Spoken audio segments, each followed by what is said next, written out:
Hey guys, Jim Vinoski with Manufacturing Talks. This one's another pretty important one, if I do say so myself. We're going to talk about just what the headline said. No,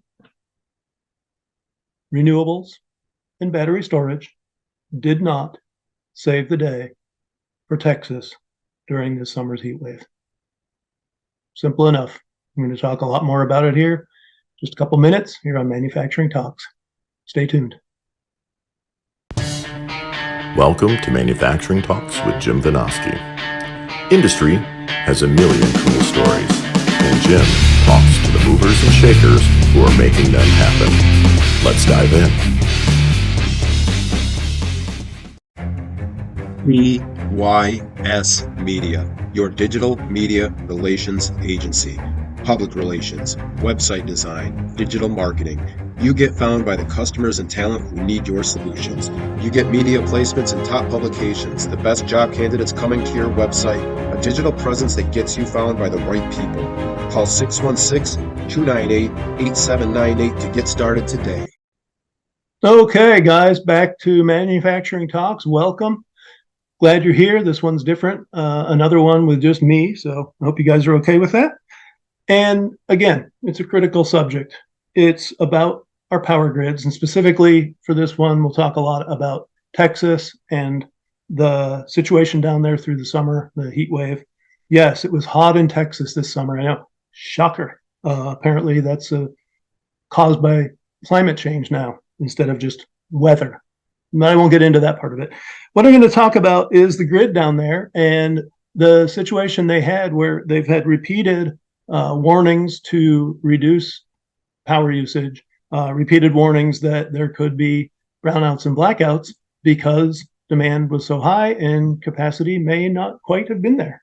Now, here's the deal. So 90% of power, of electrical power generation and distribution in Texas is handled by an outfit called ERCOT, the Electric Reliability Council of Texas. Okay, they're one of the regional grid managers that you hear about across the country. And ERCOT generally has done a pretty good job over the years. They've had some hiccups here in the last couple of years. I'll get into some of that. And this summer, probably a lot more concern than ever before. Now, why am I doing this? And I'll tell you why. It's because through this summer, there have been repeated headlines, appearances on TV shows and other podcasts, articles here and there all over the place saying how wind and solar and battery storage are what saved the day in Texas this summer. And that's not true. Okay. I don't know why people are spreading this around, why it's so thick out there. Certainly there's the group that are zealots and want to believe, oh, there's this magical future of all renewable power and we're going to get away from all these evil fossil fuels and the CO2 they generate. And they just parrot what kind of confirms that preconception. But there are a lot of other people, and I've come across some of them in my LinkedIn posts about this. I've been challenging people, and there are people who work in the renewable power world, in the power storage world, and they're just lying. They're lying to drum up business, to continue this grift that they've had going where government's pouring huge amounts of money into these technologies that aren't ready for prime time. And Texas this summer showed that. Okay, so here's really what happened. So ERCOT, God bless them, they've got real-time stuff online where you can look at what's generating what right now. You want to see what's generated? Go to the ERCOT fuel mix site online, and you can see what's happening in real time. They'll graph it for complete days, right up to the hour you look at it. You can look at the previous day, and it's got the whole day showing by natural gas, coal, nuclear, hydro, wind, solar, power storage, all of them. Every facet of power generation, of electricity generation, it's on there. And it's shown what it's delivering at that time. And I've been watching these graphs all summer long because I started hearing these things early on, especially the one about power storage. That's what really got me watching these graphs, because it would have been a big shock to me if power storage was delivering anything substantial, because I've never seen it happen anywhere that's ever claimed that at all. Australia, Germany, Um, UK, they all have these claims that, oh, power storage is a big part of what we do. No, it isn't. No, it isn't. And in Texas, ERCOT, no, it isn't. It hasn't been, it wasn't all summer, and it's not going to be in the near future. Why does that matter? Well, here's the deal. So there's these claims that these things have delivered the goods, and that makes it a heck of a lot easier for people just to say, okay, it's working. We're going to be just fine. But we're not. That's the problem. We are headed for disaster. And let's talk about what actually happened this summer so we understand the reality. Now, you can look at these graphs in real time, and wind, which is, that's the one they talk about being so substantial in Texas. It'll deliver 40, 50% of what's needed. Well, it didn't when things were tight and demand was high in the summer. You know what happened to wind almost every single day? It dropped out. I'm looking at from just a few days ago, the ERCOT graph, and I'll have these up. I'll have this one. I've got a few others from the last month. Unfortunately, I wasn't saving them because I didn't know that there would be this huge groundswell of lies about this, but I'll put what's out there and I'll tell you straight up. Again, I've been watching these things all summer. These are going to be representative graphs. There have been no major outliers on these things. There were a few differences I'll talk about. So the one I'm looking at, wind actually started the day doing okay, probably delivering 15, 20% of total demand when it was low. Then as the day progressed, it just dropped out, and it dropped down to just a few percent, maybe 5% right at midday, maybe 5%, probably not that. And then it slowly recovered. But as demand peaked, which happens right around midday in Texas, it spikes and it stays high all the way through the end of the workday and into the evening. Wind got back up to maybe between 5 and 10% and then did nothing. And until demand started dropping off, wind was still doing the same thing. And it finally picked up at the end of the day and got back up almost where it was at midnight by midnight the next day. But so what? It wasn't there when people needed it. Solar did what solar does. Now, Texas, God bless them, they have plenty of solar. And you can see this almost every single day. It does the same thing. It ramps up to 12, 15% of total capacity or total demand. And it'll do that, 8 a.m., 9 a.m., and it'll just stay there through the day.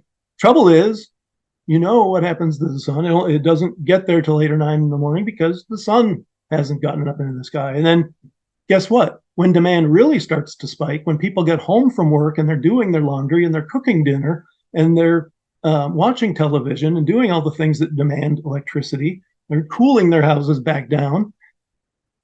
What happens to solar? It disappears. The sun goes down. Happens every single day. You can't lie about that. It happens every day. And summertime, solar's at its best. It does much worse in the wintertime for obvious reasons. And so what you see day after day after day on the ERCOT tracking is when demand really spiked, wind would drop out, solar would be there for about half the time. What made up the difference? Gas and coal. Gas and coal, you can see when demand goes up, they go up. You don't see that. Solar goes up when it goes up. Wind goes down when it goes down. There's no ramping those things up to meet a spike in demand. They're doing what they're doing all the time, and they're not delivering any major substantial portion of what saved the grid this summer in Texas. Now, so again, why do we care? Well, so here's the deal. The country, not just ERCOT, the whole country and the whole Western world, quite frankly, has been pouring trillions of dollars into wind and solar and this supposed storage that really isn't there. And what are we getting for it? We're still having to keep these natural gas plants that were supposed to have been replaced by this new capacity wind and solar, supposed to have been retired early. They're still having to be out there spinning because nothing else is going to make it up when demand spikes and wind and solar aren't doing what they need to do. And so we have spent all this money for basically an impaired asset. Capital expenditure has to have a justification. The justification we use for all that stuff, it hasn't delivered, and it's not going to deliver. Here's the thing. If you look at the graphs and look at how much wind and solar has been delivering for Texas, these are some of the biggest installations in the country. So for wind and solar to even come close to doing what they have to do, they're going to have 5-10 times what they have. And for storage to do anything, remember, storage is not a generator. You then have to have additional beyond that to put power away in the storage so you can pull it out later when wind and solar crap out and you need storage to deliver. Again, the technology isn't there. Storage, let me talk about it. It's been a flat line. Look at any of these graphs. Storage, you'll see it blip up here and there through the day. The best I ever saw it do was last week. It bumped up to 2.5% of demand for about 10 or 15 minutes. And then it was gone. And it's never been anything substantial in relation to the entire ERCOT demand. Not at all summer long. For people to say batteries are doing anything substantial, that's just a most unbelievable lie. Just pathetic. It's sad because it's not there. It's not going to be there anytime in the near future. It may never be there because guess what else we're not talking about is the cost for that. We've already poured these trillions into solar and wind to make them work like we need them to without relying on coal and natural gas. Then we have to have a whole new swath of investment for this theoretical future power storage, which doesn't exist in reality today. And we really can't make today, but you know what? We'll get this fantasy going. We're going to invest in storage to make wind and solar feasible. Nobody talks about the cost because the costs of wind and solar have already spiked our electricity costs. They'll continue to do so. You start adding storage to it, it'll spike it even more. America gets less and less competitive. And guess what? That's already happening in Germany. I've talked about this. Germany is deindustrializing because they're ahead of us on this curve of getting away from fossil fuels for electricity generation. And so they shut down their fossil fuel plants. They shut down their nuclear plants. They put in all this wind and solar. Doesn't deliver the goods. What do? They import from other countries that are using nuclear and fossil fuels to generate. So they haven't done anything except spike their prices. And now their manufacturers are saying we can't compete with these prices. So they're moving out of the country. We're all going to be doing that in the Western world. We're all right now on that path. Germany's ahead of us, but we're headed the same direction. So if we don't wake up, if we don't change things, that's where we're going. But there's worse still. Think back 2 years ago, there was the winter storm in Texas. People died. Hundreds of people died. And yes, it was because natural gas failed. Why did natural gas fail, though? You're pouring all this money into wind and solar, and guess what? You're not keeping up with your maintenance on your gas lines. The gas lines froze. The gas plants didn't have gas to run. They failed. There were blackouts. It was cold in Texas, believe it or not, and people froze to death. That's where we're headed. There will be thousands of people dying if we don't change the course we're on. So this is critical. I'm going to be talking a lot about this. I'm going to have more guests on talking about this. I'm going to be hitting this on LinkedIn. But you guys got to be speaking up too. You in manufacturing right now, your biggest midterm to long-term threat is lack of affordable and reliable energy. That's it. That's number one by a long shot. And we're going to get to a point, if we don't change course, where very few American manufacturers are going to survive. Germany is already headed that way. We're following them. So again, I beseech you, add your voice to the mix. People are starting to speak up about this.